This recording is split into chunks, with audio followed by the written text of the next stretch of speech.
تروما یک ضربه شدید روانی است که به دنبال آسیب‌های روانی، هیجانی، جسمانی و یا ترکیبی از همه اونها در فرد ایجاد میشه و رفتارهای غیر طبیعی رو از طرف فرد فرا میخونه. تفکر منطقی رو از اون میگیره و ذهنش رو درگیر خشونت و حتی مرگ میکنه.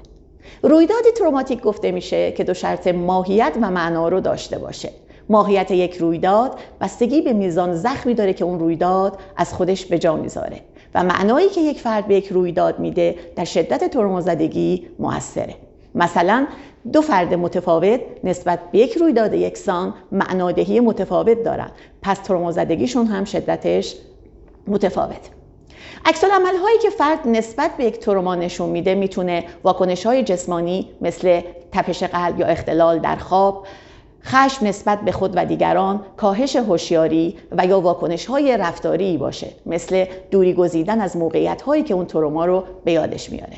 همچنین میتونه واکنش‌های روانی مثل احساس عدم ارزشمندی و واکنش‌های هیجانی مثل اینکه خودش رو مسئول اتفاق افتادن اون رویداد بدونه باشه. علل تروما چیه؟ شنیدید اصطلاحاً میگن فلانی کم آورده.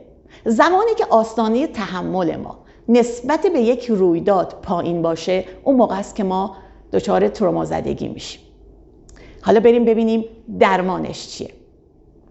یک سری درمانهای ساده در ابتدای زمانی که تروما برای ما اتفاق میفته میتونه به ما کمک بکنه، مثل ورزش کردن که سیستم عصبیمون رو تنظیم میکنه، مثل حمایت‌های عاطفی از دیگران گرفتن، مثل کارهای کوچولو و ریز ریز خوشایند که میتونه حس و حال خوبی رو در ما ایجاد بکنه.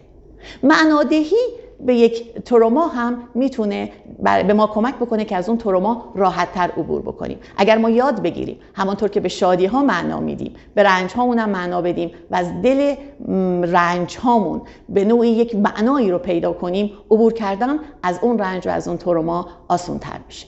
صبوری کردن هم یکی دیگه از راه حل هاست. در ابتدایی که یک تروما اتفاق میفته، اگر یکم صبوری بکنیم، در مراحل بالاتر تحمل ما بیشتر میشه و راحت‌تر ازش عبور میکنیم. براتون پیش اومده زمانی که پاتون رو توی یک آب سردی میذارین، اولش خیلی شکنجه آور و طاقت فرساست، ولی اگه یکم صبوری کنین بدن هوشمنده و بعد از یک مدتی خودش رو وفق میده. بدن ما در مقابل تروما هم همینطوره، ولی هیچ کدوم از اینها جای کمک‌های حرفه‌ای رو نمیگیره. لازمه که شما با یک تراپیستی که مهارت داره و میتونه مهارت‌های مقابله با تروما رو به شما آموزش بده و قدم به قدم کنارتون باشه مشورت بگیرید. ما کنارتون.